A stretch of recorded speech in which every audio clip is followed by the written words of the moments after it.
سڵاوتان لێبێ هاوڕێیان خۆشحاڵم کە دووبارە لە ڤیدیۆیەکی نوێدا گەڕامەوە لای ئێوەی ئازیز و خۆشەویست.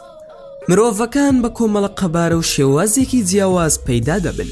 ئاستی مام ناوەندی درێژی باڵای پیاوان 165 سانتیمەترە، لە کاتێکدا کە ئاستی مام ناوەندی درێژی باڵای ئافرەت 154 سانتیمەترە و بێگومان ئەم ژمارانەش نزیک کراون و بە شێوەیەکی گشتی ناتوانین ئەم ژمارانە لەسەر هەمووان جێبەجێ بکەین، وەکو خودای گەورەش دەفەرموێت کە هەموو مرۆڤێکمان جیاواز لە یەکدی دروست کردووە. لە هەندێک لە وڵاتەکاندا مرۆڤەکان باڵایان بەرزترە لە ئاستی پێویست و هەروەها لە هەندێک وڵاتی تریشدا بارودۆخەکە پێچەوانەیە. هەموو ئەمانە دەگەڕێتەوە سەر ڕەچەڵەکی مرۆڤ و ئەو ژینگە و کەش و هەوایی کە تێیدا دەژین، و هەندێک مرۆڤ هەن کە جستیان جیاوازە لە مرۆڤە ئاساییەکانی تر و هەمیشە سەرساممان دەکەن بە تواناکانیان و جەستە جیاوازەکانیان. ئەمڕۆژ باسی 6 لە درێژترین پیاوەکانی جیهان دەکەم. گەر تۆش گرنگی بەم بابەتە دەدەیت ئەوا دەتوانی تا کۆتایی ڤیدۆکە بینەری. بەڵام پێشەوەی بچینە ناو ڤیدۆکەوە هیوادارم وەکو پشگیریەک بۆ من لایکی ڤیدۆکەم بۆ بکەن و هەروەها سەبسکرایبی کەناڵەکەمان بکەن ئەگەر نوێن لە کەناڵەکەمان. ئێستاش با دەست بە ڤیدۆکەمان بکەین.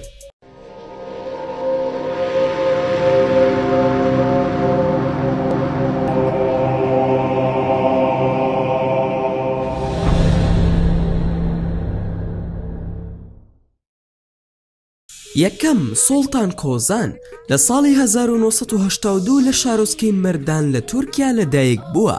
بێگومان هیچ کەسێک ئەم پیاوەی نەدەناسی، بەڵام بەرزی باڵایی وای کرد ببێتە کەسایەتێکی ناسراو لە جیهاندا، بە تایبەتی لە مانگی هەشتی ساڵی 2009 کاتێک ناوی چوویە نێو کتێبی گینسەوە وەک درێژترین پیاوی جیهان کە بەرزی باڵایی 2 مەتر و 47 سانتیمەترە. سوڵتان تا تەمەنی 10 ساڵی هیچ کێشەیەکی نەبوو، وەکو منداڵەکانی تر ئاسایی بوو، بەڵام نەخۆشیەکی زۆر دەگمەن لە جەستەیدا چالاک بوو و دەستی بە گەشەکردنی خێرا کرد کە لە هەموو قوتابیەکانی تری قوتابخانەکەی درێژتر بوو.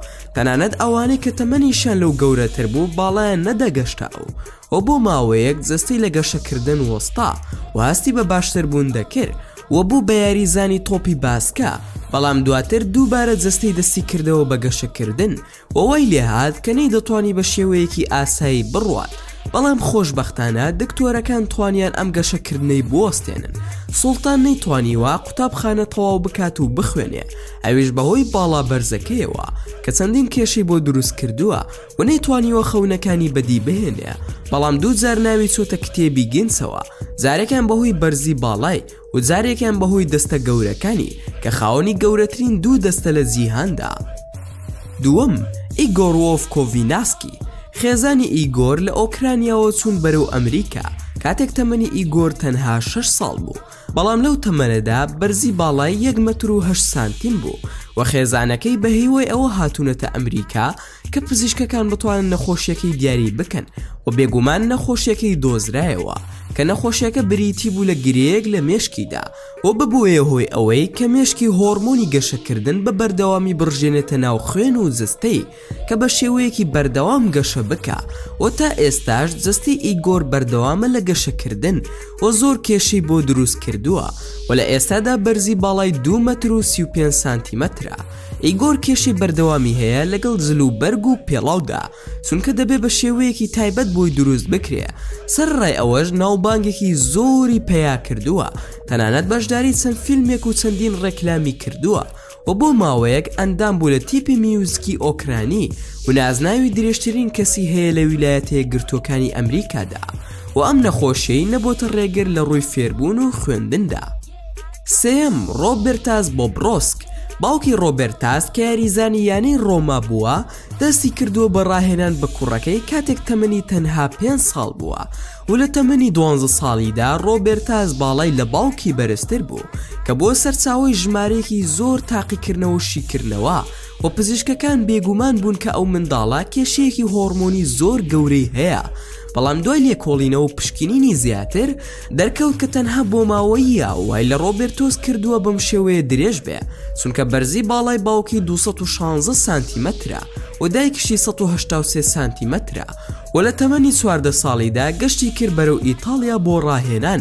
لە دوایشدا بوو بە سەرۆکی سەنتەری ڕاهێنانی ئەمریکی بۆ تۆپی باسکە و یاری ئۆلۆمپیەکان و بۆبی باسمان بینی کاتێک یاری دەکرد و دوای گفتوگۆ گەشتی کرد بەرەو ئۆهایۆ و بۆیە بەشێک لە یانەی گشتی نوێ لە ئێستادا وەکو قوتابیەکی ئاسایی دەژێ کە 5 زمان دەزانێ و لە بەشی ناوخۆی زانکۆکەیدا دەجێت هەوڵی بەدەستهێنانی خەونە گەورەکەی دەدا کە بەشداریکردنە لە پاڵەوانێتی نێودەوڵەتی تۆپی باسکی ئەمریکی وەک دەردەکەوێت ئەم گەنجە هەموو تایبەتمەندیەکانی هەیە تا خەونەکەی بەدی بهێنێت.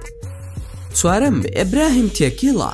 هەر کەسێک کە سەرەتا ئیبراهیم دەبینێ یەکەم شت کە سەرنجی ڕادەکێشێت تەنها پێ گەورەکانی نییە کە خاوەنی گەورەترین پێیە بەڵکو بەرزی باڵایەتی کە 2 مەتر و 46 سانتیمە و زۆر بە سەختی دەتوانێت لە ناو باڵەخانەکەیدا هەڵسێتەوە و هەروەها کاتێک سواری تەکسی دەبێت دووساری کێشەی زۆر دەبێتەوە و دەبێت پێڵاوی تایبەت لە پێ بکە کە یارمەتیدەری ئێسکی قاچی بێت تا بتوانێت باڵای ڕابگرێ. هەموو شتێک لە تەمەنی هەرزەکاریەوە دەستی پێکرد کە بە تەنها تێپەڕبوونی 1 ساڵ باڵای 1 مەتر درێژ بوو و دوای پشکنین پزیشکەکان نەخۆشیەکی زۆر دەگمەنیان دۆزیەوە کە پێی دەوترێت گەورەبوونی لاکانی جستا. لە ئێستادا ئیبراهیم لە پاریس دەژێ و سەرڕای بەرزی باڵای زۆر دڵخۆش و ئاسوودەیە. 5. باو خیشۆن. ئایا دەتوانی ببیتە کەسێکی بەناوبانگ لە جیهاندا کاتێک تۆ تەنها شوانێکی ئاسایی بی؟ بەڵێ دەتوانی ئەگەر بەرزی باڵا 236 سانتیمەتر بێ. خیشۆن کەسێکی ئاسایی بووەکو هەموو ئەندامانی خێزانەکەی و ژیانێکی ئاسایی دەژیا بەڵام لە تەمەنی 16 ساڵیدا بە شێوەیەکی سەرنج ڕاکێش باڵای بەرز بۆیەوە و لە تەمەنی 18 ساڵیدا گەیشتە 2 مەتر.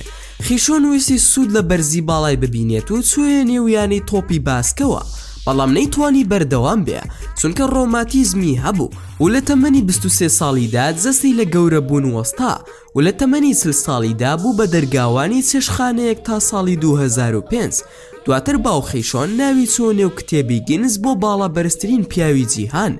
هەرچەندە پزیشکە چینیەکان ئەویان ڕوون کردەوە کە باڵا بەرزی ئەم پیاوە نەخۆشی نییە وەک باڵا بەرزەکانی تری جیهان بەڵکو گەشەکردنیەکی سروشتیە. 6. ڕیدوان شاربات.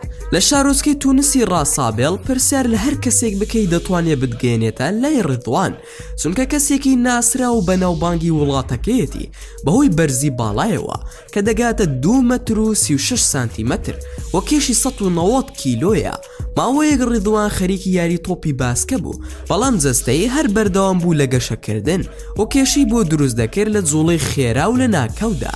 سەرڕای ئەوەش هێشتا حەزی لە یاریە و دەڵێ کە وازهێنانم لە تۆپی باسکە گەورەترین هەڵەی ژانم بوو و لە ئێستادا هیچ یاریەکی پاڵەوانی تۆپی باسکی ئەمریکی لە دەستخۆی نادا و سەیری هەموو یاریەکان دەکا کە پێی وایە ژیان هیچ مانایەکی نییە بەبێ تۆپی باسکە و خێزانەکەی ڕیدوان ناوچەیەکی گەورەیان هەیە کە خەریکی کشت و کاڵن و 15 سەر ئاژەڵیان هەیە بۆیە ڕیدوان ژیانێکی لادی ئارام دەژێ و بیر لە بەرزی باڵای ناکاتەوە تەنها ئەو کاتانە بیری لێ دەکاتەوە کە لە ژوورێکەوە دەچێت بۆ ژوورێکی تر ناچار دەبێ خۆی دانەوێنێ.